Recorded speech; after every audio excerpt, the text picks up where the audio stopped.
কিয়ামতের ময়দানে এত বড় ভয়ানক অবস্থা হয়ে যাবে, সব মানুষগুলো উলঙ্গ হইয়া আল্লাহর দরবারে উঠবে, সব মানুষগুলো উলঙ্গ হইয়া হাসরের ময়দানে উঠবে।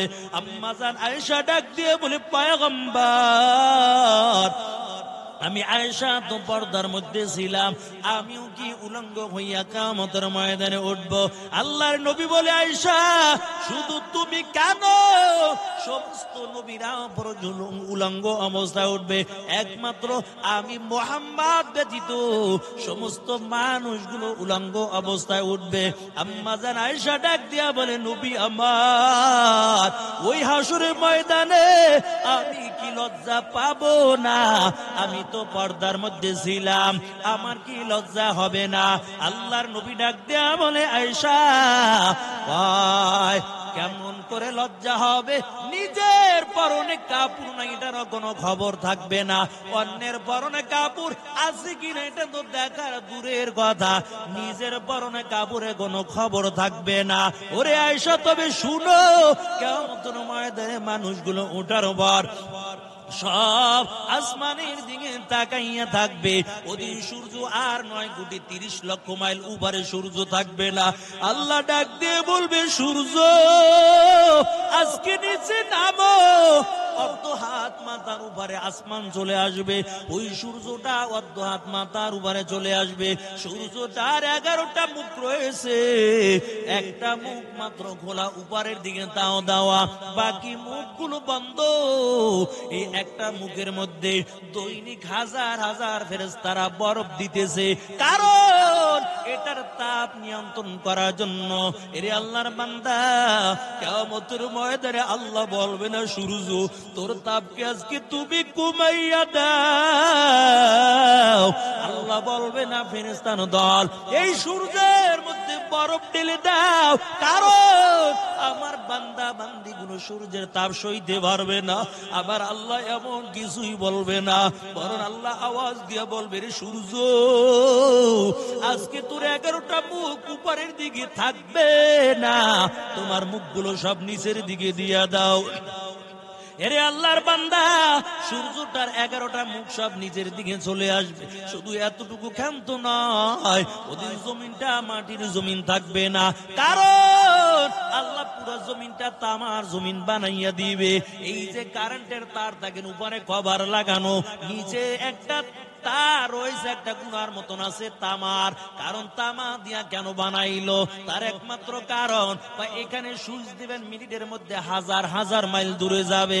এরে আল্লাহর বান্দা, এই জমিনটা তামার জমিন হয়ে যাবে একমাত্র কারণ, মুফাসসিরিন কেরাম বলেন, সূর্যের তাপ লাগার সাথে সাথে এই জমিনটা কয়লার মতন লাল হয়ে যাবে।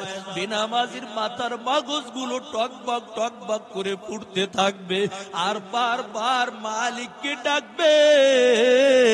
আল্লাহ তাআলা একটা ডাকের মধ্যেও সাড়া দিবে না।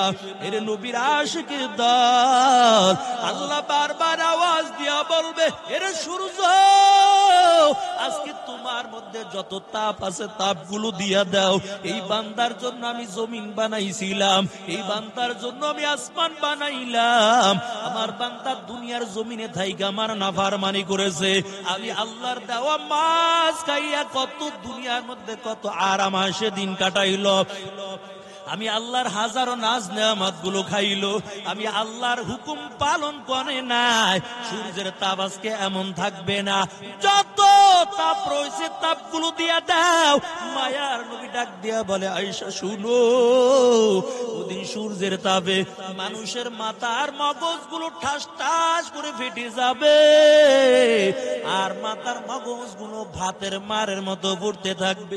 বেনামাজি নাফরমান ওই বেঈমানের দলগুলো তাড়াতাড়ি লক্ষ লক্ষ কোটি কোটি মানুষগুলো চিৎকারের আওয়াজ, কই কেউ আওয়াজ শুনবে না। মানুষগুলো দৌড়াইতে দৌড়াইতে আদম নবীর কাছে চলে যাবে। ও আদম, আমরা তো আপনার সন্তান, আজকে আমাদের জন্য একটু সুপারিশ করে দেন। আদম নবী সিজদায় পড়ে কাঁদবে, আর বলবে নাফসি নাফসি বলে কান্না করবে, আর বলবে আল্লাহ তুমি আমাকে বাঁচাও, আল্লাহ তুমি আমাকে বাঁচাও, আল্লাহ তুমি আমাকে বাঁচাও। আদম নবী বলবে আজকে আমি সুপারিশ করতে পারবো না, তবে যাও যাও আজকে ঈসা নবীর কাছে চলে যাও।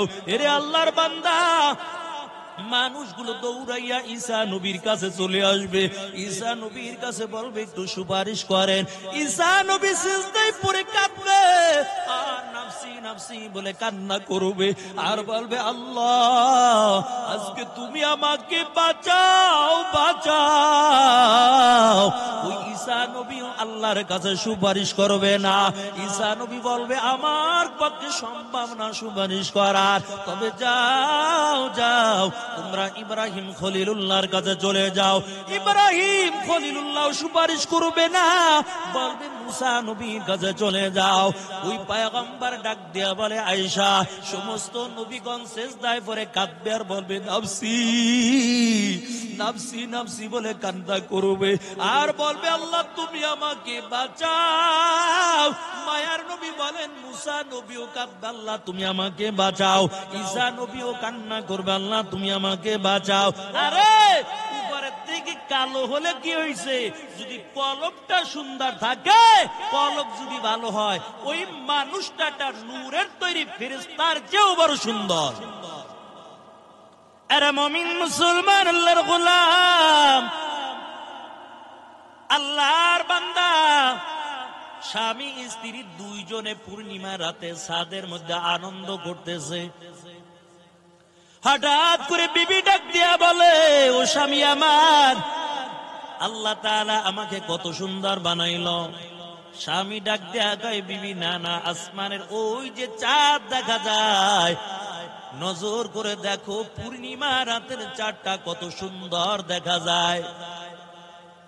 বিবি কয় না আমি সুন্দর, আর স্বামী বলে না না চাঁদ সুন্দর। দুইজনার মধ্যে কথার কাটাকাটি লেগে গেল। এক পর্যায়ে স্বামী ডাক দিয়া বলে, বিবি চাঁদ যদি সুন্দর হয় তাহলে তুমি তালাক।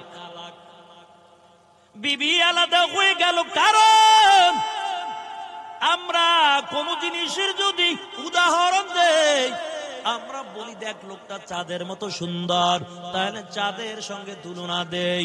ওই আল্লাহর বান্দি আলাদা হয়ে গেল, বুঝি তালাক হয়ে গেলাম। আর আল্লাহর বান্দা বড় চিন্তার মধ্যে পড়ে গেল, হায় রে এমন আনন্দ সময় দুইজনে তর্ক লেগে আমার বিবিকে আমি তালাক বলে ফেললাম। আমার বিবিকে আমি বললাম চাঁদ যদি সুন্দর হয় বিবি তুমি তালাক, আর বিবি বলে না আমি সুন্দর চাঁদ সুন্দর না। উলামায়ে কেরামের কাছে চলে যায়, বলে না না আপনার বিবি তালাক হয়ে গেছে। এই বয়সে মুসিবতের মধ্যে হইরা গেল, কি রে কামটা কি হইল, এখন যদি বিবি তালাক হয়ে যায় বড় মুসিবতের মধ্যে হইরা গেছি। একজন উলামায়ে কেরামের কাছে যায় আর বলে আপনার বিবি তালাক। ওই বড় মাদ্রাসায় চলে গেল, মাদ্রাসার সকল উস্তাদেরা বলল না আপনার বিবি তালাক হয়ে গেছে, কারণ আল্লাহ তাআলা বড় সুন্দর রূপে চাঁদকে বানাইলো। ছোট বালক আবু হানিফা রাহমাতুল্লাহ আলাইহি তখনও ছোট মানুষ, আল্লাহর বান্দা মাদ্রাসা থেকে বের হইয়া মাদ্রাসার গেটের সামনে বসে বসে চোখের পানি ছেড়ে দিয়া কাঁদে।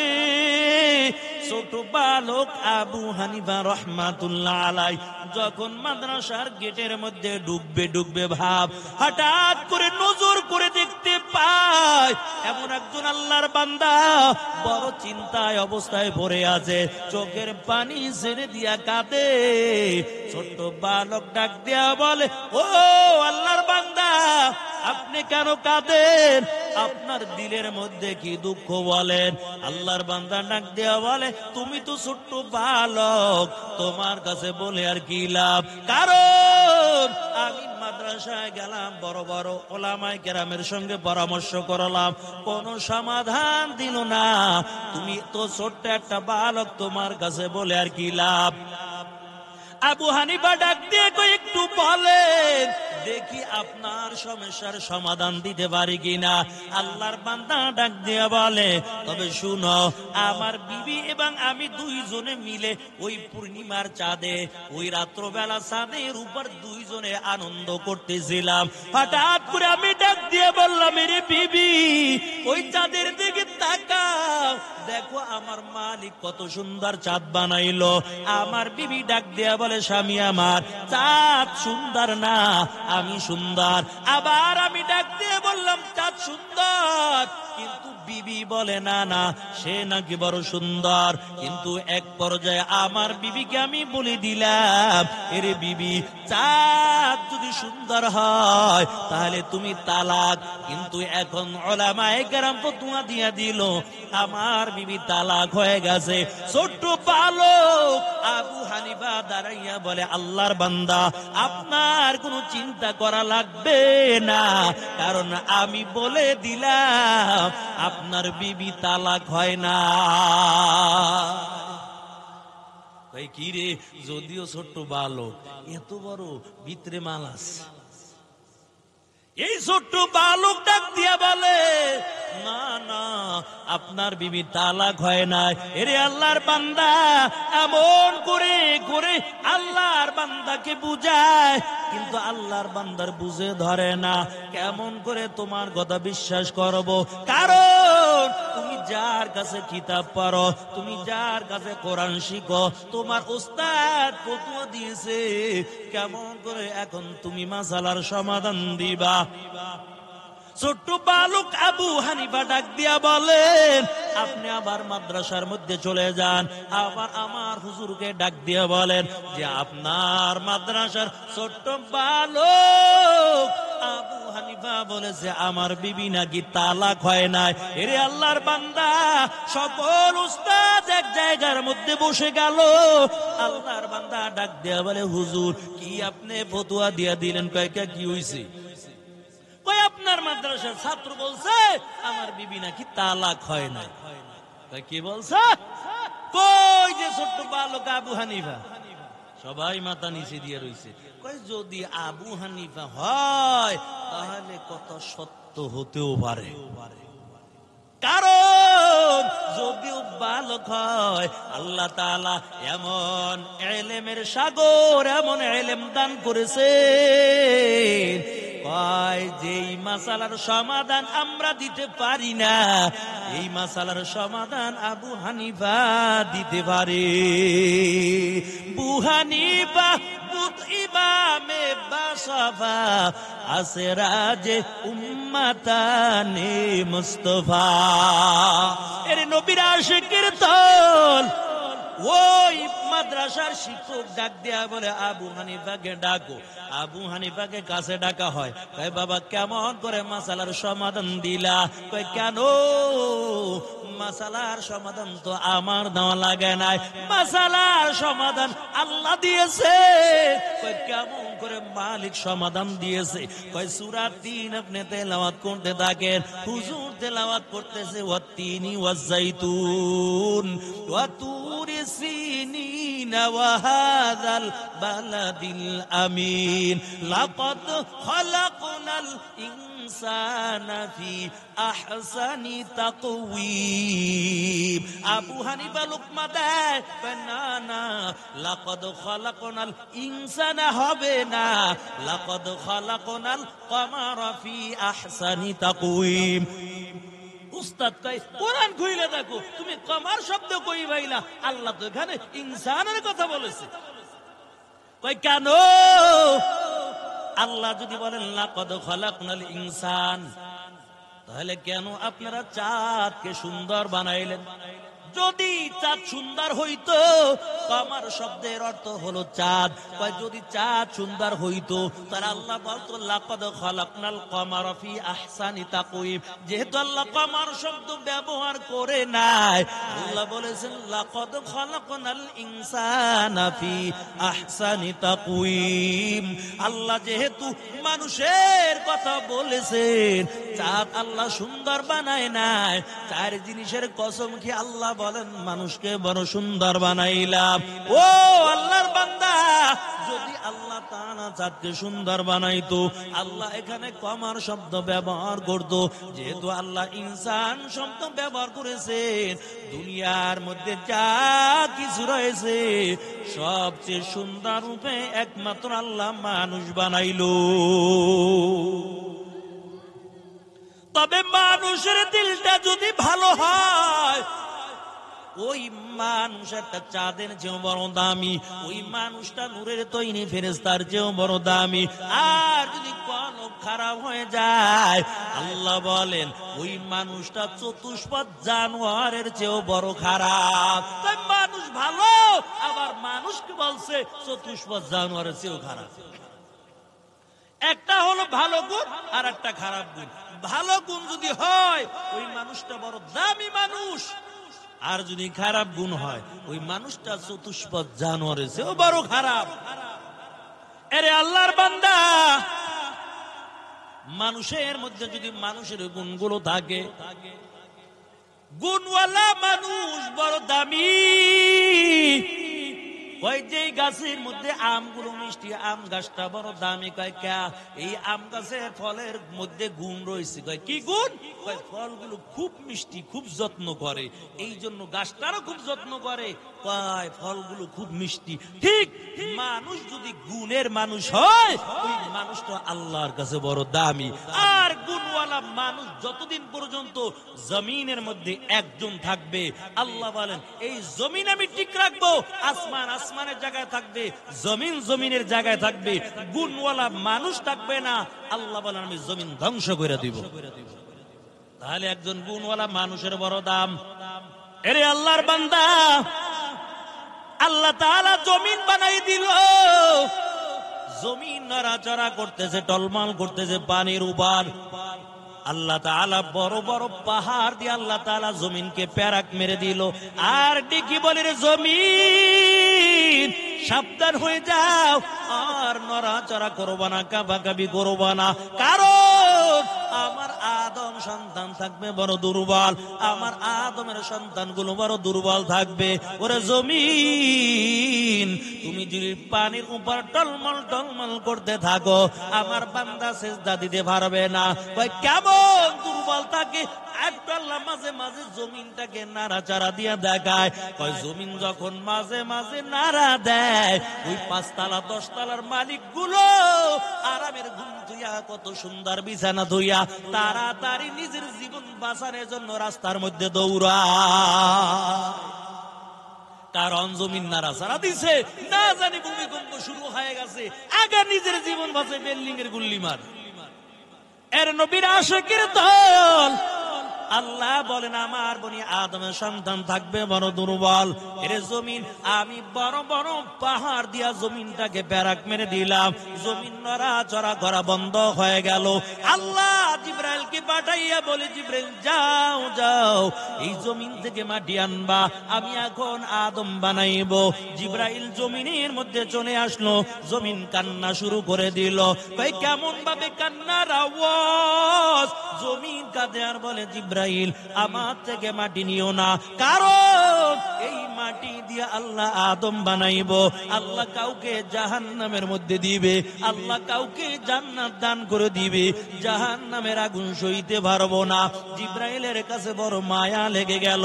জিব্রাইল মালিকের কাছে হাজির হয়ে যায়, ডাক দিয়া বলে, আল্লাহ জমিন থেকে মাটি আনতে পারলাম না। আল্লাহ বলে, কেন? ওই জিব্রাইল ডাক দিয়া কয়, মালিক জমিন কান্না করে। কয় কেন জমিন কান্না করে? কয় ওই জাহান্নামের বড় ভয়। এর মুসলমান আল্লাহর বান্দা, আজকে আমাদের কলিজার মধ্যে জাহান্নামের কোনো ভয় নাই। ওই জাহান্নামে পরকালের কোনো ভয় নাই, পুলসিরাতের কোনো ভয় নাই, অন্ধকার কবরের কোনো ভয় নাই। অথচ মায়ার নবী জানাইয়া দেয়, ও আয়েশা, কিয়ামতের ময়দানে এত বড় ভয়ানক অবস্থা হয়ে যাবে, সব মানুষগুলো উলঙ্গ হইয়া আল্লাহর দরবারে উঠবে, সব মানুষগুলো উলঙ্গ হইয়া হাসরের ময়দানে উঠবে। আম্মা জান আয়েশা ডাক দিয়ে বলে, পয়গম্বর আমি আয়েশা তো পর্দার মধ্যে ছিলাম, আমিও কি উলঙ্গ হইয়া কিয়ামতের ময়দানে উঠব? আল্লাহর নবী বলে, আয়েশা শুধু তুমি কেন, সমস্ত নবীরা উলঙ্গ অবস্থায় উঠবে, একমাত্র আমি মুহাম্মদ ব্যতীত সমস্ত মানুষগুলো উলঙ্গ অবস্থায় উঠবে। আম্মা জান আয়েশা ডাক দিয়া বলে, নবী আমার, ওই হাসরের ময়দানে আমি কি লজ্জা পাবো না? আমি তো পর্দার মধ্যে ছিলাম, আমার কি লজ্জা হবে না? আল্লাহর নবী ডাক দেয়া বলে, আয়েশা ভাই কেমন করে লজ্জা হবে? নিজের পরনে কাপড় নাই, এটারও কোনো খবর থাকবে না। অন্যের পরনে কাপড় আছে কিনা এটা তো দেখার দূরের কথা, নিজের পরনে কাপড়ে কোনো খবর থাকবে না। ওরে আয়েশা তবে শুনো, কিয়ামতের ময়দানে মানুষগুলো ওঠার পর সব আসমানের দিকে তাকাইয়া থাকবে। ওদিন সূর্য আর 9,30,00,000 মাইল উপরে সূর্য থাকবে না। আল্লাহ ডাক দিয়ে বলবে, সূর্য আজকে নিচে নামো। অর্ধ হাত মাথার উপরে আসমান চলে আসবে, ওই সূর্যটা অর্ধ হাত মাথার উপরে চলে আসবে। সূর্যটার 11টা মুখ রয়েছে, একটা মুখ মাত্র খোলা উপরের দিকে তাও দেওয়া, বাকি মুখগুলো বন্ধ। এই একটা মুখের মধ্যে দৈনিক হাজার হাজার ফেরেশতারা বরফ দিতেছে, কারণ এটার তাপ নিয়ন্ত্রণ করার জন্য। এরে আল্লাহর বান্দা, কিয়ামতের ময়দানে আল্লাহ বলবে না, সূর্য তোর তাপকে আজকে তুমি কমাইয়া দাও। আল্লাহ বলবে না, ফেরেশতার দল এই সূর্যের মধ্যে বরফ ঢেলে দাও, কারণ আমার বান্দা বান্দি গুলো সূর্যের তাপ সইতে পারবে না। আবার আল্লাহ এমন কিছুই বলবে না, বরং আল্লাহ আওয়াজ দিয়ে বলবে, রে সূর্য আজকে তোর 11টা মুখ উপরের দিকে থাকবে না, তোমার মুখগুলো সব নিচের দিকে দিয়া দাও। এরে আল্লাহর বান্দা, সূর্যটার 11টা মুখ সব নিচের দিকে চলে আসবে। শুধু এতটুকু ক্ষান্ত নয়, ওদিন জমিনটা মাটির জমিন থাকবে না, কারণ আল্লাহ পুরো জমিনটা তামার জমিন বানাইয়া দিবে। এই যে কারেন্টের তার থাকেন উপরে কভার লাগানো, নিচে একটা তার রয়েছে, একটা গুনার মতন আছে তামার। কারণ তামা দিয়া কেন বানাইলো? তার একমাত্র কারণ, এখানে সুইচ দিবেন, মিনিটের মধ্যে হাজার হাজার মাইল দূরে যাবে।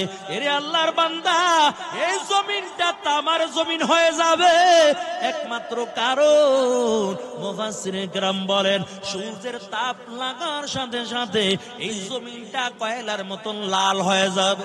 বেনামাজির মাথার মগজগুলো টকবক টকবক করে ফুটতে থাকবে, আর বারবার মালিককে ডাকবে। আল্লাহ তাআলা একটা ডাকের মধ্যেও সাড়া দিবে না। এর নবীর আশিকের দল, আল্লাহ বারবার আওয়াজ দিয়া বলবে, এর সূর্য আজকে তোমার মধ্যে যত তাপ আছে তাপগুলো দিয়া দাও। এই বান্দার জন্য আমি জমিন বানাইছিলাম, এই বান্দার জন্য আমি আসমান বানাইলাম। আমার বান্দা দুনিয়ার জমিনে থাইকা আমার নাফরমানি করেছে, আমি আল্লাহর দেওয়া মাছ খাইয়া কত দুনিয়ার মধ্যে কত আরাম আসে দিন কাটাইলো। আমি আল্লাহর হাজারো নাজ নেয়ামত গুলো খাইলো, আমি আল্লাহর হুকুম পালন করে নাই। সূর্যের তাপ আজকে এমন থাকবে না, যত তাপ রয়েছে তাপগুলো দিয়া দাও।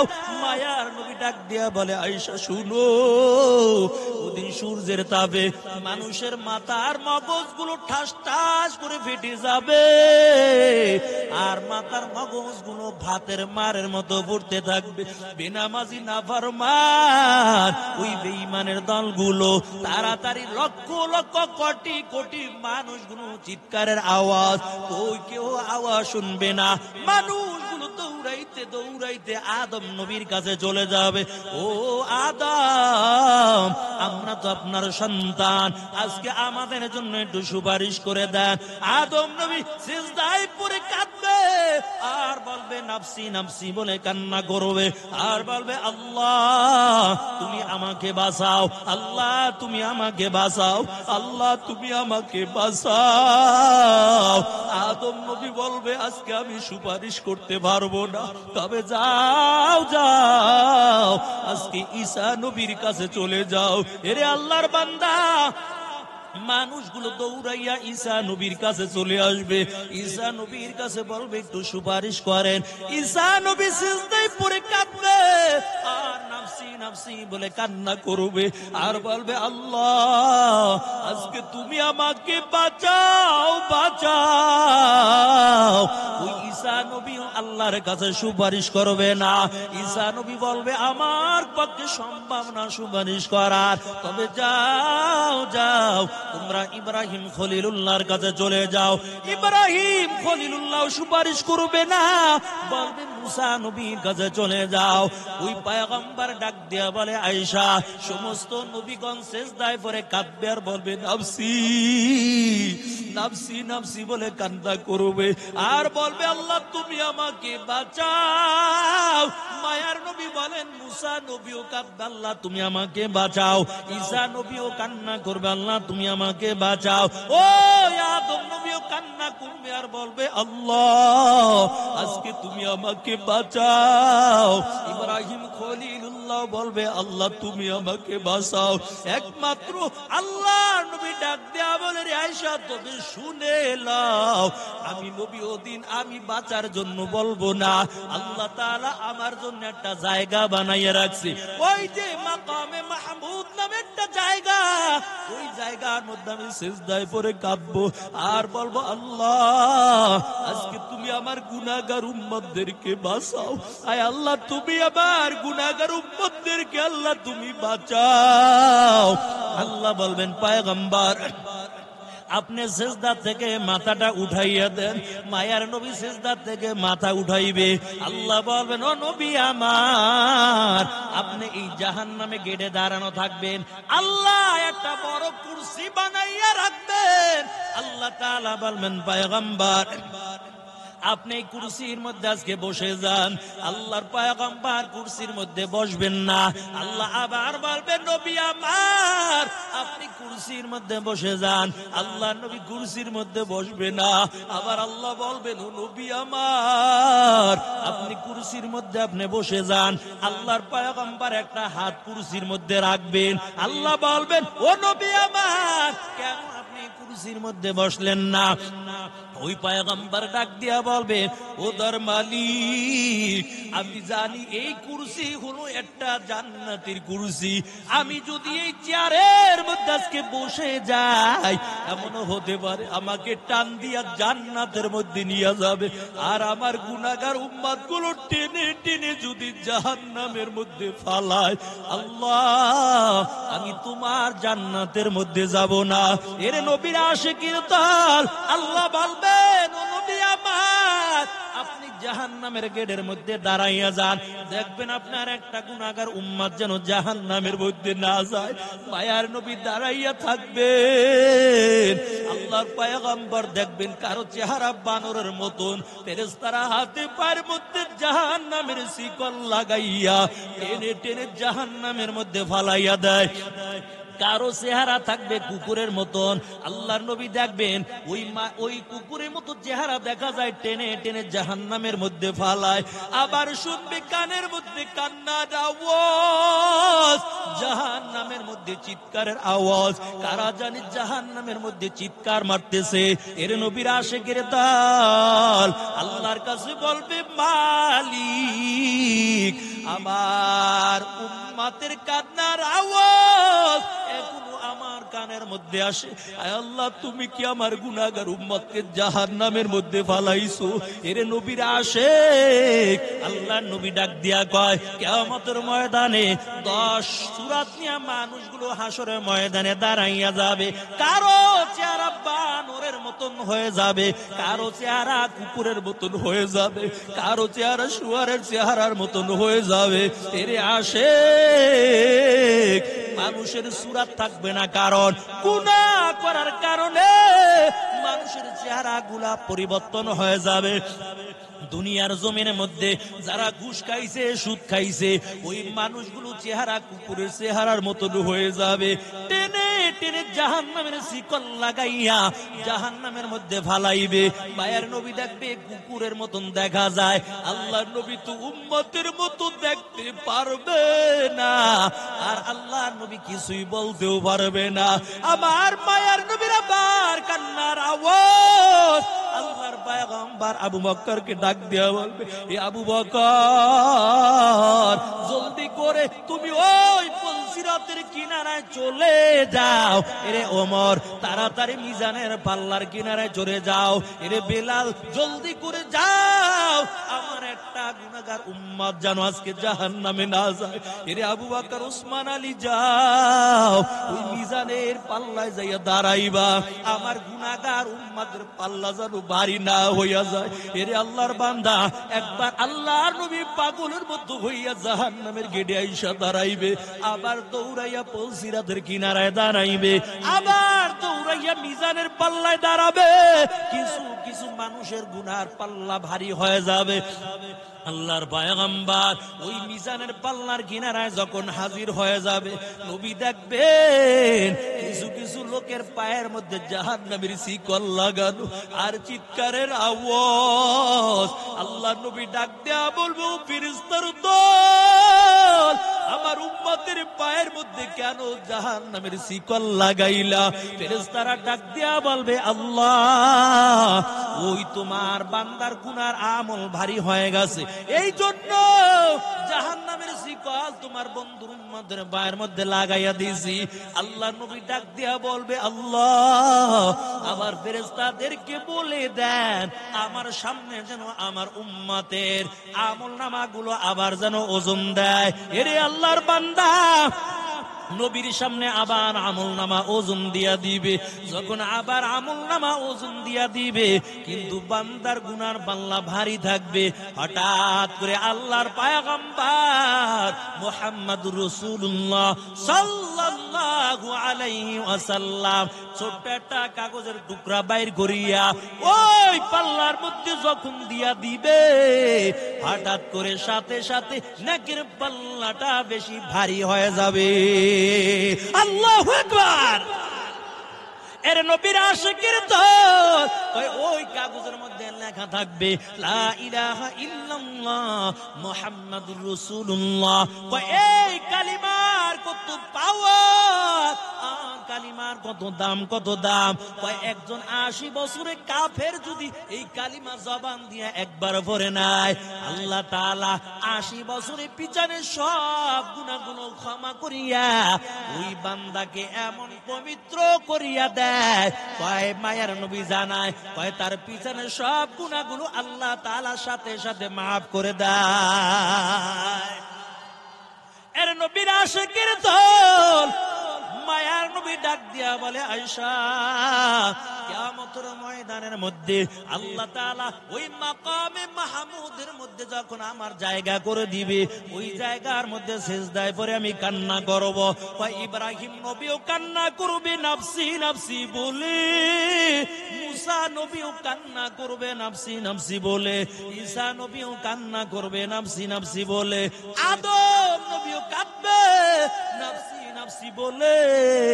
আমি ওদিন বলবো না, আল্লাহ তুমি আমাকে বাঁচাও, এই কথা আমি মুহাম্মদ বলবো না, বরং আমি সিজদায় পড়ে কাঁদবো আর বলবো, আল্লাহ তুমি আমার গুনাহগার উম্মতদেরকে বাঁচাও।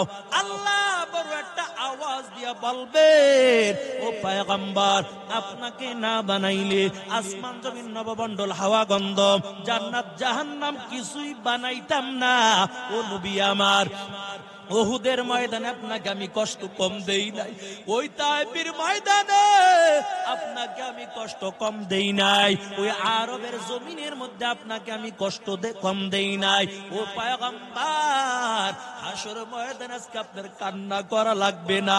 ও নবী আমার, কারণ আদম নবীর জন্য একটা স্পেশাল দোয়া ছিল, মুসা নবীর জন্য একটা স্পেশাল দোয়া ছিল, ইসমাইল নবীর জন্য একটা স্পেশাল দোয়া ছিল, মুসা নবী অন্য অন্য নবীদেরকে আল্লাহ সব নবীদের জন্য একটা স্পেশাল দোয়া দিয়েছে।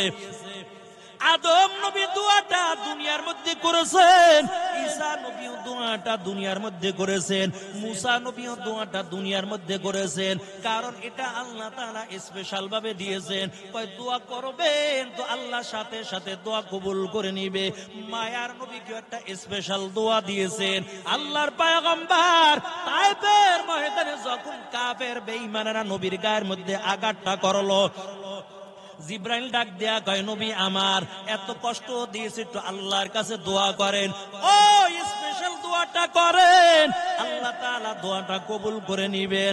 আল্লাহর নবী বলেন, না জিব্রাইল না, দোয়াটা এখন করব না। ফাতেমার ঘরের মধ্যে যখন খাবার নাই, জিব্রাইল আমিন আয়েশা বলে, পয়গম্বর ওই স্পেশাল দোয়াটা করেন, এই আরবের পাহাড়গুলো আল্লাহ স্বর্ণ বানাইয়া দিবেন। আল্লাহর নবী ডাক দিয়া কয়, না না জিব্রাইল, দোয়াটা এখন আমি করব না। এরে আল্লাহর বান্দা, আমার নবীর ঘরের মধ্যে যখন খাবার নাই, একদিন আর 2 দিন না, 7 দিন পর্যন্ত না খাইয়া 7টা পাথর আমার নবী পেটের মধ্যে বেঁধে রেখেছে। ওই জিব্রাইল আমিন আয়েশা বলে, নবী আমার ওই স্পেশাল দোয়াটা এখন আপনি করে দেন। আল্লাহ নবী বলেন, না না, ওই দোয়াটা এখন আমি করব না। জিব্রাইল ডাক দিয়ে বলে, ও পয়গম্বর, কেন দোয়াটা এখন করবেন না? এত বারবার আপনাকে বলা হলো, কিন্তু দোয়াটা আপনি দুনিয়ার জমিনে করলেন না। আদম নবী দুনিয়ার জমিনে দোয়া করেছে, আল্লাহ দোয়া কবুল করেছে। মুসা নবী দোয়া করে কবুল করেছে, আপনার স্পেশাল দোয়াটা এখনো কেন করেন না? আল্লাহর নবী জানাইয়া দেয়, ওরে জিব্রাইল, তবে শুনিয়া লও, কেন আমি দোয়াটা এখন করব না।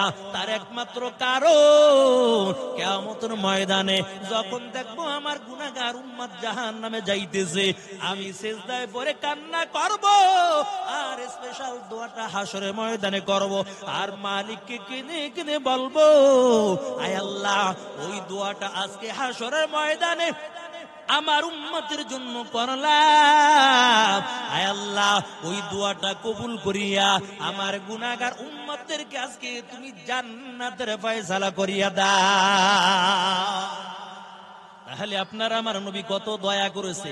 ওই দোয়াটা দুনিয়ার জন্য করে নাই, ওই দোয়াটা নিজের সন্তান ফাতেমার জন্য করে নাই, ওই দোয়াটা আম্মা জান আয়েশার জন্য করে নাই, ওই দোয়াটা খাদিজার জন্য করে নাই। আম্মা জান আয়েশা বলেন, আমি আল্লাহ রাসূল সহ এক বিছানার মধ্যে ঘুমানো ছিলাম, হঠাৎ করে দেখি আমার নবী ঘরে আমার পাশে নাই। নবী কই গেল, নবীকে খোঁজা শুরু করলাম। আমি নজর করে দেখতে পাই মায়ার নবী মসজিদের নববীর মধ্যে ঢুইকা সিজদায় পড়ে আল্লাহর কাছে কান্নাকাটি করতেছে, আবার হাত দুইটা আসমানের দিকে বাড়ায়। আল্লাহর নবী ছোট ছোট আওয়াজ দিয়ে কার জন্য জানি দোয়া করতেছে। আম্মা জান আয়েশা মনে মনে ভাবলো, নবী না জানি আমার জন্য দোয়া করে। আম্মা জান আয়েশা বলে, নবী আমাকে দেখতে পায় নাই, কিন্তু আস্তে করে আমি নবীর পিছনে গেলাম, আমি নবীর পিছনে আস্তে করে দাঁড়াইয়া রইলাম, কারণ আমি দেখবো কার জন্য মায়ার নবী দোয়াটা করতেছে। হঠাৎ করে আমার কানের মধ্যে একটা আওয়াজ, আল্লাহ নবী দোয়া করতেছে উম্মতের জন্য, আয় আল্লাহ, তুমি আমার উম্মতদেরকে বাঁচাও, আমার গুনাহগার উম্মতদেরকে আল্লাহ মাফ করে দাও। এমন করে করে নবীর কান্নার আওয়াজ, এর নবীর আশিকের দল আম্মা জান আমার ঘরের মধ্যে চলে আসলো, মায়ার নবীও ঘরের মধ্যে আসলো। আম্মা জান আয়েশার মনটা বড় বেজার। হঠাৎ করে আল্লাহর নবী ডাক দিয়া বলে, আয়েশা, তোমার মনটা কেন বেজার দেখা যায়? আম্মা জান আয়েশা ডাক দিয়া বলে, নবী, আপনি দোয়া করতেছিলেন, হঠাৎ করে আমি দেখলাম উম্মতের জন্য দোয়া করেন। আল্লাহর পয়গম্বর ডাক দেয়া কয়, এরে আয়েশা, তবে শুনিয়া লও, আমার উম্মতের জন্য শুধু আমি একবার দোয়া করি না, 5 বার নামাজ আদায় করি। আমি রাত্রবেলা নামাজে দাঁড়াইয়া যাই, যতবার আমি হাত দুইটা আসমানের দিকে বাড়াই, আমি ততবার আমার উম্মতের জন্য আমি আল্লাহর কাছে দোয়া করতে থাকি।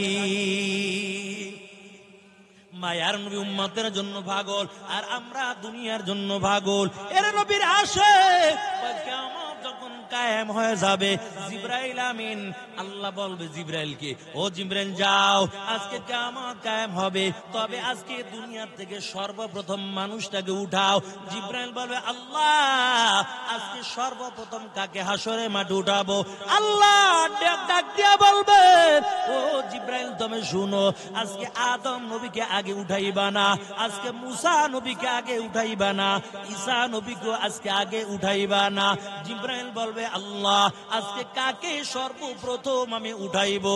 এর নবীর উম্মতের দল। আল্লাহ ওদিন আওয়াজ দিয়া বলবেন, ও জিবরাইল তবে শুনো, আজকে সর্বপ্রথম আমার বন্ধু মুহাম্মদকে উঠাইবা।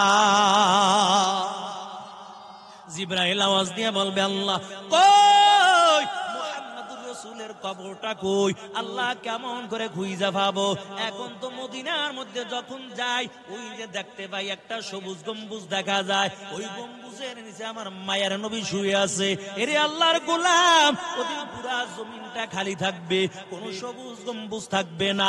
জিবরাইল ডাক দিয়া বলবে আল্লাহ কেমন করে তোমার নবীর রওজা আমি এখন খুঁজে বের করব, কারণ পুরা দুনিয়াটা কোন সমান দেখা যায়। আল্লাহ আওয়াজ দিয়া বলবেন, ও জিবরাইল তবে শুনো, আমার বন্ধু রওজা কেমন করে খুঁজে পাইবে আমি বলে দেই। আসমান থেকে সরাসরি একটা নূরের আলো যেই জায়গার মধ্যে পড়েছে, মনে করো বা ওই জায়গার মধ্যে আমার বন্ধু ঘুমানো আছে। জিবরাইল আমিন আইসা নূরের পাখা দিয়ে আঘাত করবে। নূরের পাখা দিয়ে আঘাত করার পর মায়ার নবী রওজা থেকে উঠে বসে যাবে।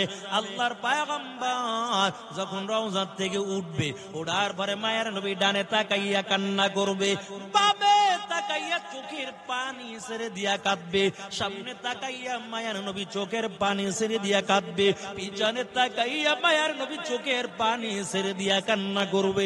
জিবরাইল আওয়াজ দিয়া বলবে, ও নবী আমার, আপনাকে আমি রওজা থেকে উঠাইলাম, বলে বেয়াদবি হয়ে গেল নাকি? কেন আপনি কান্না করতেছেন বলেন?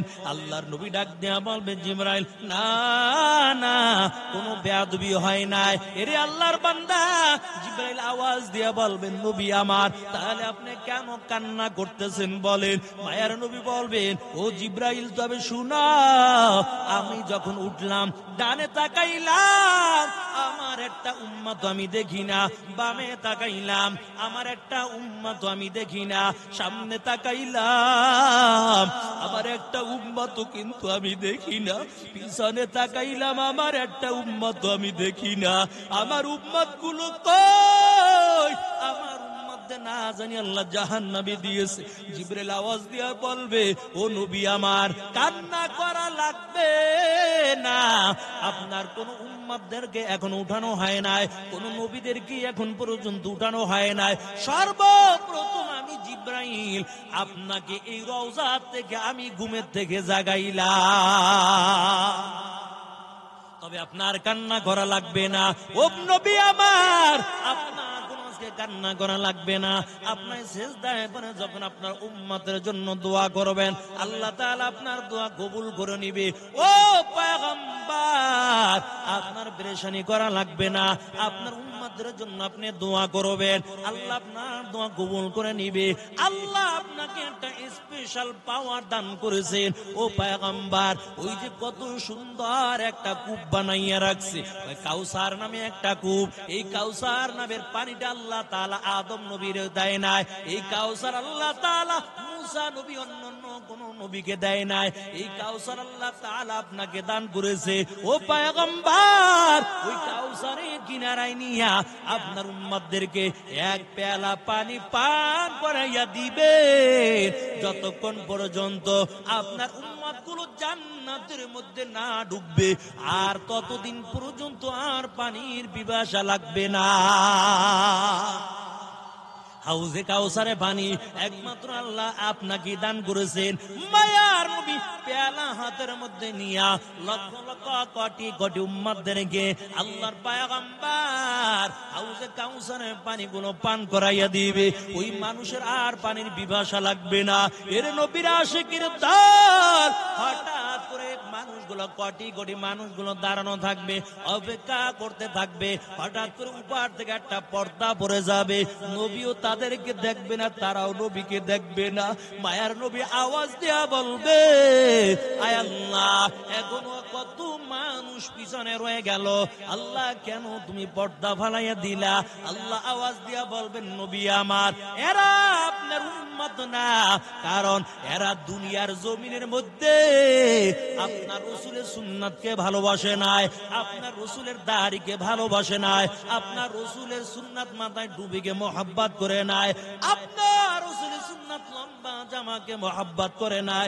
আপনার রাসূলের উম্মত, আপনার উম্মত গুলো দুনিয়ার জমিনের মধ্যে আপনি যাদেরকে ওয়ারিস বলেছেন, আল উলামা ওয়ারাসাতুল আম্বিয়া, উলামায়ে কেরামকে মহব্বত করে নাই, উলামায়ে কেরামের সঙ্গে বেয়াদবি করেছে, কুরআন ওয়ালাদের সঙ্গে গাদ্দারি করেছে। এরা আজকে হাউজে কাউসারের পানি পাবে না, এরা আজকে হাউজে কাউসারের পানি তাদের নসিব হবে না। তাহলে বোঝা গেল যারা রাসূলের সুন্নাত তরিকায় চলবে না, কিয়ামতের ময়দানে হাউজে কাউসারের পানি তাদের নসিব হবে না। তবে আমরা আল্লাহর কাছে দোয়া করে নেই, আল্লাহ তাআলা যেন আমাদের সবাইকে কিয়ামতের ময়দানে হাউজে কাউসারের পানি আল্লাহ নসিব করে দেয়। দুনিয়ায় ক্ষমতা পাইয়া ওলামায়ে কেরামরে সম্মান দিতে জানো না, কোরআন ওয়ালাদেরকে দাম দিতে জানো না। দুনিয়ার জমিনে দেখছো যারা ওলামায়ে কেরামের সঙ্গে বেয়াদবি করেছে, আল্লাহ দুনিয়ার জমিনে তাদের লাঞ্ছিত করেছে, আল্লাহ দুনিয়ার জমিনের মধ্যে তাদের অপমান করেছে। এরে আল্লাহর বান্দা, আল্লাহ আর কত দেখাইবে? আল্লামা দেলোয়ার হোসেন সাঈদীর মামলার রায় যেই ব্যক্তি দিয়েছে, আল্লাহ এমন বিচার করেছে, কলা পাতার মধ্যেও শুয়াও তারপরেও পালাইতে পারে না। কত বলেন ঠিক কিনা? এটা দুনিয়ায় দেখছে। কয় সাঈদী যে মামলায় যে রায় দিয়েছে, কয় বাংলাদেশ ছাড়ার জন্য, পালানোর জন্য, ইঁদুরের গর্তের মধ্যে ঢোকার জন্য, কলা পাতার মধ্যে ঘুমাইয়াও রক্ষা পায় না, এখন জেলখানার মেহমান। তাহলে বোঝা গেল উলামায়ে কেরামের সঙ্গে বেয়াদবি করা যাবে না। উলামায়ে কেরামের সঙ্গে বেয়াদবি করবা, তোমার ঘরের মধ্যে জীবনে শান্তি চোখে দেখবা না। কারণ উলামায়ে কেরামের দিলের মধ্যে যদি কষ্ট দাও, রাসূল বলেছে আল উলামা ওয়ারাসাতুল আম্বিয়া, কয় আমার ওয়ারিস হলো উলামায়ে কেরাম। কয় কিসের ওয়ারিস? কয় না বুঝি জাগার ওয়ারিস, সম্পত্তির ওয়ারিস? কয় না, এরা ইলমের ওয়ারিস, এর নবীর আশিকের দল। এই জন্য সুন্নাত ওয়ালাদেরকে মহব্বত করব, দাড়ি পাকা মুরাব্বিদেরকে দেখলে মহব্বত করব, আল্লাহর কাটি নামাজি বান্দাদেরকে দেখার পর দিন দিয়ে তাদেরকে ভালোবাসবো। মায়ার নবী জানায়া দেয়, যারা তিন ব্যক্তিকে সম্মান করে না, আল্লাহ নবী বলে তারা আমার উম্মত নয়। এই জন্য আলেমদেরকে সম্মান করব, আলেমদের ইজ্জত করব, মুরাব্বিদের দেখলে সম্মান করব, বড়দেরকে সম্মান করব। এরে আল্লাহর বান্দা, সাহাবায়ে কেরাম মুরাব্বিদেরকে দেখলে কেমন সম্মান করেছে। মায়ার নবী ডাক দেয়া বলে, সাহাবায়ে কেরাম যদি পুরা মানুষ দেখো সম্মান করবা, সাবধান তাদের সঙ্গে তোমরা বেয়াদবি করবা না। কারণ দাড়ি পাকা বুড়া বাবাজিরা যখন হাতটা মালিকের কাছে বাড়াইয়া দেয়, আল্লাহ তাআলা শরমে লজ্জায় পড়ে হলেও আল্লাহ তাআলা বান্দার দোয়া কবুল করে নেয়। আলী রাদিয়াল্লাহু তাআলা আনহু হঠাৎ করে ঘর থেকে বের হইয়া মসজিদে নববীর দিকে রওনা, মসজিদে নববীর দিকে রওনা হয়, কিন্তু নামাজে দাঁড়াইয়া গেছে আল্লাহর নবী আমার। আলী রাদিয়াল্লাহু তাআলা আনহু যখন হাঁটতেছে, হঠাৎ করে একজন ইহুদি বান্দা বুড়া লোক লাঠি ভর দিয়ে দিয়ে দিয়ে দিয়ে তারপর জমিন দিয়া যায়। আলী রাদিয়াল্লাহু তাআলা আনহু চিন্তা করলেন, মায়া নবী বলেছেন মুরাব্বিদের সম্মান করার জন্য, আমি যদি এখন তাকে অতিক্রম করে সামনে যাই, না জানি বড় বেয়াদবি হয়ে যাবে। কি করব? আবার একটু সামনে আগায়, আবার পিছে দাঁড়ায়, ওদিক থেকে নামাজে দাঁড়িয়ে গেল, না জানি এখন আমি জামাত পাবো না। আবার আল্লাহ নবী বলেছে মুরাব্বিদের সম্মান করার জন্য। তবে বড় চিন্তার মধ্যে পড়ে গেল, সামনে একটু আগায় আমার পিছনে যায়, তারপর মুরব্বীদের অতিক্রম করে সামনে যায় না, কিন্তু এমন করে করে করে করে সময়টা পার করতেছে। আলী রাদিয়াল্লাহু তাআলা নূর দিনের মধ্যে পেরেশানি বেড়ে যায়। হায় রে, জামাত দাঁড়িয়ে গেছে, জামাতের সময় হয়ে গেছে। মায়ার নবী তো তাকবীরে তাহরিমা বেঁধে হাত বাইদা ফালাইছে, এখন বুঝি আমি প্রথম রাকাত পাবো না। আল্লাহর পয়গম্বর যখন তাকবীরে তাহরিমা বলে যখন নামাজটা শুরু করে দিল, আলী তো আস্তে আস্তে করে হাঁটতেছে। জিবরাইল আমিন নামাজ অবস্থায় আয়েশা নবীর কানে বইলা যায়, ও পয়গম্বর, আজকে আলী এমন একটা কাম করেছে, এমন একটা সম্মান দেখাইতেছে, মুরাব্বিদের জন্য এমন একটা সম্মান দেখাইতেছে, আল্লাহর কাছে আমলটা বড় পছন্দ হয়ে গেছে। আজকে আপনি নামাজের কেরা ছোট করবেন না, আলী জানো আয়েশা প্রথম রাকাতে আপনাকে পায়, এই জন্য আজকে আপনি নামাজের কেরাত একটু লম্বা করে দেন। আর আমরা মুরাব্বিদের দেখলে কি কই, দোকানে বইয়া রইছি, কয় ছোট ছোট ভোলা হন। আরে যুবক ভাই, বাপের সমান লোকটা বইয়া রইছে, দাড়ি বাগা মুরাব্বি বইয়া রইছে, এর সামনে বইয়া সিগারেটটা ধরাইয়া এবার ডান হাত দিয়া সিগারেট খায় আর বাম হাত দিয়া চায়ের কাপের মধ্যে আসতে মুখ দেয়। কই যেটা খাওয়া নিষেধ ওইটার ডান হাত দিয়া খায়, আর হালাল জিনিসটার বাম হাত দিয়ে খায়। আপনাদের দেশের মানুষ ভালো, এদিকে মনে এমন ঘটনা ঘটে না। কি কোন ঘটে? কি দেশও আছে এর নবীর আশিকের দল।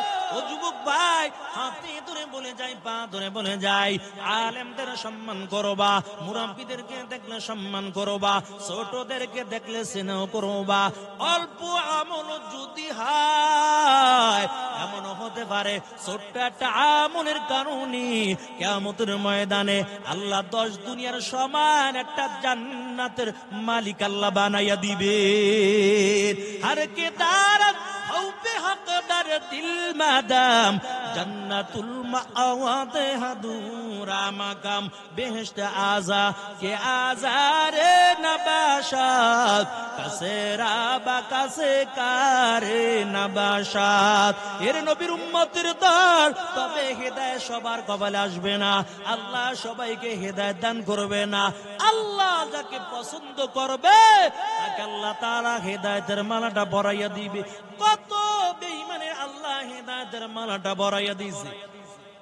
কত শত শত মাইল দূর থেকে কালো বেলাল আইসা নবীর চেহারার দিকে তাকাইছে, তো কালিমা পয়রা মুসলমান হয়ে গেছে। আর নবীর চাচা আবু তালেব হেদায়েত পায় নাই, নবীর চাচা আবু জাহেল হেদায়েত পায় নাই।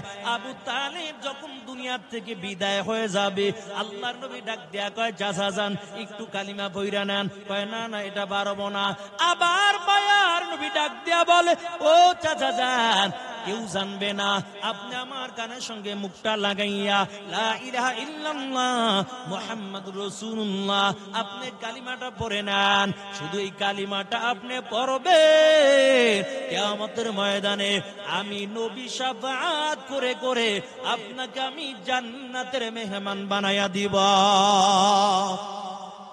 আবু তালেব কয় না না ভাতিজাটা পারবো না, কারণ আমার বড় ক্ষমতা ছিল, আমার বড় দাপট ছিল, না না এটা পারবো না। আল্লাহর নবীর দিলের মধ্যে চায় যেন চাচা কালিমা পড়ে মুসলমান হয়ে যায়। আল্লাহ কোরআনের আয়াত নাজিল করিয়া দেয়, আল্লাহ তাআলা বলেন, ও পয়গম্বর, আপনি যাকে মোহাব্বত করবেন তাকে হেদায়েত দিতে পারবেন না, কারণ হেদায়েতের মালিক হলাম আমি আল্লাহ। আমি আল্লাহ যাকে মোহাব্বত করব, আমি আল্লাহ একমাত্র তাকে হেদায়েতের মালাটা পরাইয়া দিব। এই জন্য হেদায়েত চাইতে হইবে কার কাছে? কথা কয় না, কার কাছে যাবে হেদায়েত? আল্লাহর কাছে যাব।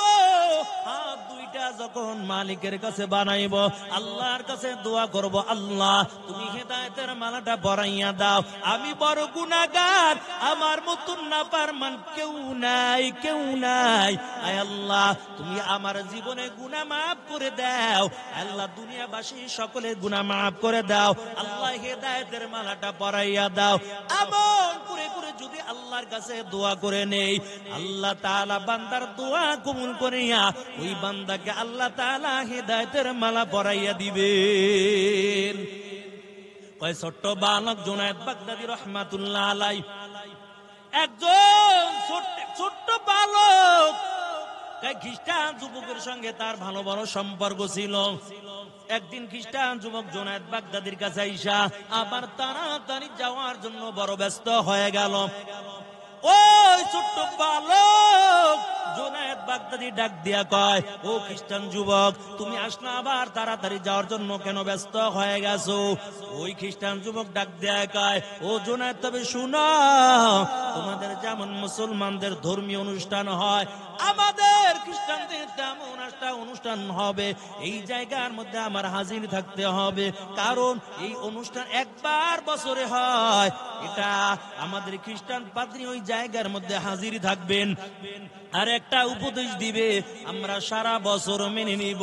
ছোট্ট বালক জুনায়েদ বাগদাদী কয়, আমিও তোমার সঙ্গে ওই জায়গার মধ্যে যেতে চাই। খ্রিস্টান যুবক ডাক দিয়া বলে, ও মুসলমানের সন্তান, না না, ওই জায়গার মধ্যে তুমি যেতে পারবা না, কারণ ওই জায়গার মধ্যে কোনো মুসলমানের সন্তান যেতে পারে না।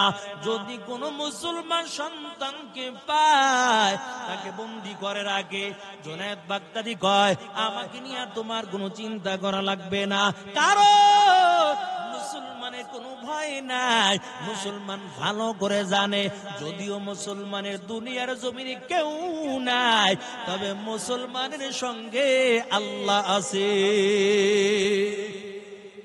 এই জন্য মায়ার নবী যখন জাবালে সুরের মধ্যে আবু বকরকে নিয়ে সময়টা কাটায়, ওই গুহার মধ্যে যখন আল্লাহর পয়গম্বর আবু বকরের রানের মধ্যে মাথা দিয়া যখন ঘুমায়, হঠাৎ করে কাফেরের দল হাতের মধ্যে বড় বড় তলোয়ার নিয়ে জাবালে সুরে চলে গেল। এরে আল্লাহর বান্দা, নবীকে কতল করার জন্য জাবালে সুরের মধ্যে চলে গেল। আল্লাহর পয়গম্বর ওই জাবালে সুরের গুহার মধ্যে ঢুকে গেল। হঠাৎ করে মাকড়সা আইসা পুরা গুহার মুখটা আস্তে করে বাসা বাইধা দেয়, আবার একটু পরাইসা কবুতর ওই মুখের মধ্যে একটা সুন্দর বাসা বাইধা দেয়। এরে আল্লাহর বান্দা, ওই মাকড়সা হইয়া মায়ের নবীকে চিনল। যখন কাফেরের দল ওই জাবালে সুরে উঠা গেল, আবু বকর ডাক দিয়া কয়, নবী আমার, ওই যে কাফেরের পা গুলো দেখা যায়, যদি একটা বার তাকায়, ও পয়গম্বর, ওই কাফের আমাদেরকে দেখে ফেলবে, আমাদের কতল কইরা দিবে। আল্লাহর নবী ডাক দিয়া কয়, ও আবু বকর, কোনো চিন্তা করা লাগবে না, আমরা এই গুহার মধ্যে দুইজন না, আমাদের সঙ্গে আল্লাহ আছে। আবু বকরকে রাসূল জানাইয়া দিলেন, আমাদের কোনো চিন্তা করা লাগবে না, কারণ আমাদের সঙ্গে আল্লাহ আছে, আল্লাহ আমাদের সাহায্য করবে। মুমিন বান্দার দিলের মধ্যে এমন খেয়াল থাকবে, দুনিয়ার কোনো মানুষের সাহায্য লাগবে না, আমার সাহায্যকারী একমাত্র আল্লাহ। আল্লাহ যদি একটু কুদরতি নজর উঠা দিয়ে একটু তাকায়, দুনিয়ার সব মানুষগুলো একত্রিত হইয়া ওই বান্দার সামান্য পরিমাণ ক্ষতিও করতে পারবে না। সাহায্য চাইতে হইব কার কাছে? আল্লাহর কাছে। জাকারিয়া পয়গম্বর যখন জমিন দিয়া দিনের দাওয়াত দেয়, ওই কাফের বেঈমানের দল জাকারিয়া নবীকে মারার জন্য ধাওয়া করলো, কারণ জাকারিয়া নবীকে কতল করে দিবে। জাকারিয়া নবীও সামনের দিকে দৌড় শুরু করছে, আর বাঁচতে পারে না, কোথায় যাবে? হঠাৎ করে সামনে বড় একটা গাছ পড়ে গেল, আর পিছনে কাফের মুশরিক বেঈমানের দল। জাকারিয়া নবী বাঁচার জন্য গাছটাকে বলে, এরে গাছ, তুমি ভাগ হয়ে যাও, আমি তোমার মধ্যে ঢুকে যাব, আমাকে সাহায্য করো। গাছটা দুই দিকে ভাগ হয়ে গেল, জাকারিয়া নবী ভিতরে ঢুকে গেল, তবে ভিতরে ঢুকছে এখনো পুরাপুরি, যদিও ভিতরে ঢুকে যায়, কিন্তু একটু কাপড় বের হইয়া রইছে। কাফের দলাইয়া খুঁজতেছে, কই জাকারিয়ারে খুঁজা পায় না। মিস্টার ইবলিস কয়, এই কারে খুঁজতেছো? কয় জাকারিয়ারে। কয় খুঁজা পাও না? কয় না না, খুঁজা পাই না। 7 মিনিট না? আচ্ছা, 7 মিনিট বাকি আছে ইনশাআল্লাহ। কই খুঁজে আর ভাই না। যাই হোক, তারপরে জুনায়েদ বাগদাদীর দিকে চইলা যায়। এর নবীর উম্মতের দল ওদিক থেকে জুনায়েদ জুনায়েদ বাগদাদিকে ডাক দিয়া কয়, ও জুনায়েদ, তবে শুনিয়া আল্লাহ, ওই জায়গায় কোনো মুসলমানের সন্তান যেতে পারে না। যদি কোনো মুসলমানের সন্তান যায়, তাকে বন্দী করে শাস্তির ব্যবস্থা করে দেয়। জুনায়েদ বাগদাদিও ডাক দিয়া বলে, ও খ্রিস্টান যুবক, তবে আমাকে নিয়ে কোনো চিন্তা করা লাগবে না, কারণ মুসলমানের যদিও দুনিয়ার জমিনের মধ্যে কেউ নাই, তবে মুসলমানের সঙ্গে আল্লাহ আছে।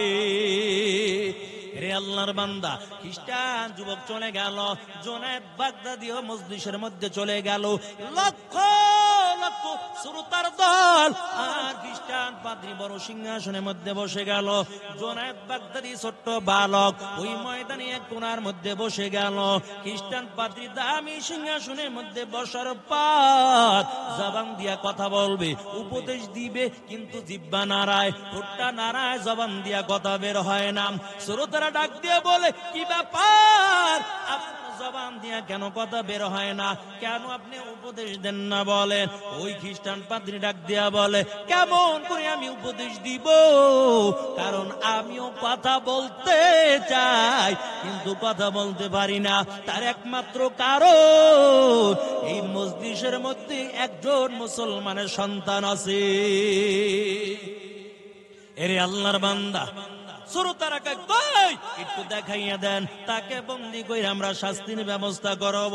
খ্রিস্টান পাদ্রী ডাক দিয়া বলে, না না, তাকে বন্দী করা লাগবে না, শাস্তির ব্যবস্থাও করা লাগবে না, কারণ আমার দিলের মধ্যে কিছু প্রশ্ন জেগে গেছে। তবে আমার মনে হয় এটা সাধারণ কোন মানুষ না, এটা খাঁটি একজন মুসলমানের সন্তান হবে, আর আমার প্রশ্নের উত্তর খাঁটি মুসলমান ছাড়া দিতে পারবে না। এরে আল্লাহর বান্দা, খ্রিস্টান পাদ্রী ডাক দিয়া কয়, তাকে আমার কাছে হাজির করে দাও। জুনায়েদ বাগদাদিকে খ্রিস্টান পাদ্রীর কাছে হাজির করা হলো। খ্রিস্টান পাদ্রী ডাক দিয়া বলে, ও মুসলমানের সন্তান, বলো এই জায়গার মধ্যে তুমি কেন হাজির হইছো? এটা তো কোনো মুসলমানের জায়গা না। ছোট্ট বালক জুনায়েদ বাগদাদি বলে, আমিও জানি, তবে একটা দাওয়াত দেওয়ার জন্য হাজির হয়ে গেলাম। ইন্নাদ দীনা ইনদাল্লাহিল ইসলাম, আল্লাহর কাছে একমাত্র মনোনীত ধর্ম হল ইসলাম, বাকি কোন ধর্মের আল্লাহর কাছে দাম নাই। আপনারাও কালিমা পড়ে মুসলমান হয়ে যান, দুনিয়াও শান্তি, পরকালেও মুক্তি পাইয়া আল্লাহর জান্নাতের মেহমান হয়ে যাবেন। কত বড় সাহস, যেই জায়গায় হাজার হাজার খ্রিস্টান শ্রোতার দল। এরে আল্লাহর বান্দা, ওদিক থেকে খ্রিস্টান পাদ্রী ডাক দিয়া কয়, ও মুসলমানের সন্তান, তবে তোমাদের উলামায়ে কেরামদের হাজির করো, আমি 5টা প্রশ্ন করব, কোরআন হাদিস দিয়া যদি উত্তর দাও আমি আর দেরি করব না। আমাদের শ্রোতাদেরকে রাইখা আমি সাথে সাথে কালিমা পড়ে মুসলমান হয়ে যাব। এরে আল্লাহর বান্দা, জুনায়েদ ছোট্ট বালক সন্তান শত শত উলামায়ে কেরামদেরকে হাজির করে দিল। এক পাশে শত শত উলামায়ে কেরাম, আর এক পাশে হাজার হাজার খ্রিস্টান শ্রোতার দল। বড় সিংহাসন সাজাইয়া ওই সিংহাসনের মধ্যে খ্রিস্টান পাদ্রী বসে গেল। ডাক দিয়া বলে, ও মুসলমান উলামায়ে কেরাম, শুনো, আমি 5টা প্রশ্ন করব, যদি উত্তর দিতে পারো আমি দেরি করব না, কালিমাটা পড়ে নিব, আর যদি উত্তর সঠিক না হয় আমি তোমাদের বন্দী করে শাস্তির ব্যবস্থা করে দিব।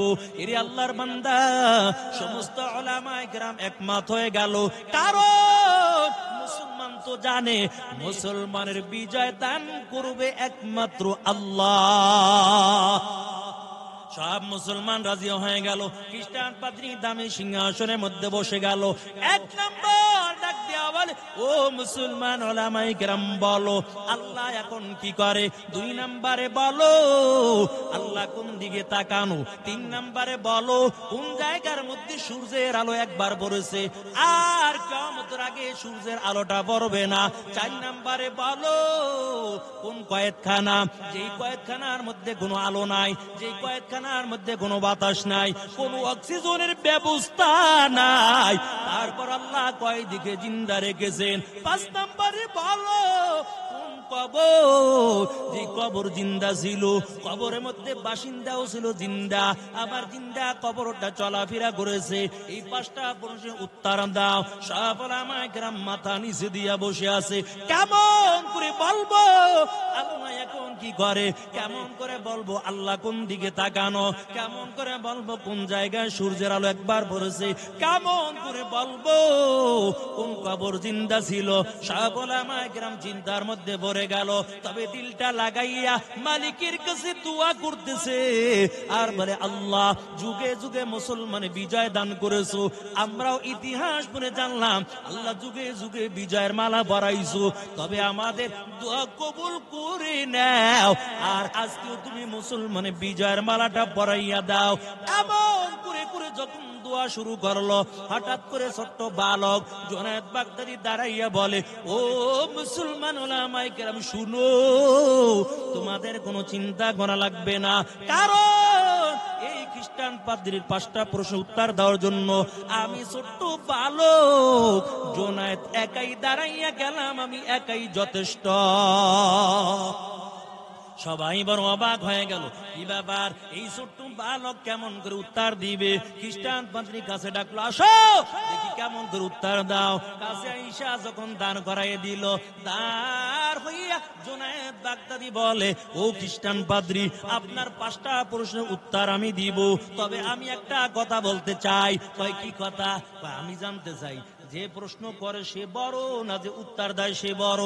খ্রিস্টান পাদ্রী বলে, যে প্রশ্ন উত্তর দেয় সেই তো বড়। কয়, তাহলে আপনি সিংহাসন থেকে নেমে যান, আমি সিংহাসনে বসে আপনার প্রশ্ন উত্তর দিয়া দিব। খ্রিস্টান পাদ্রী দামি সিংহাসন থেকে নিচে নেমে গেল। ওই ছোট্ট বালক জুনায়েদ বাগদাদী দামি সিংহাসনে বইসা ডাক দিয়ে আবার, ও খ্রিস্টান শুনো তার দল, তোমাদের 1 নাম্বার প্রশ্ন ছিল আল্লাহ এখন কি করে? আমার আল্লাহ এখন এই কাজটাই করেছে। তোমার মতো খ্রিস্টান পাদ্রীকে দামি সিংহাসন থেকে নামাইয়া আমার মতন মুসলমান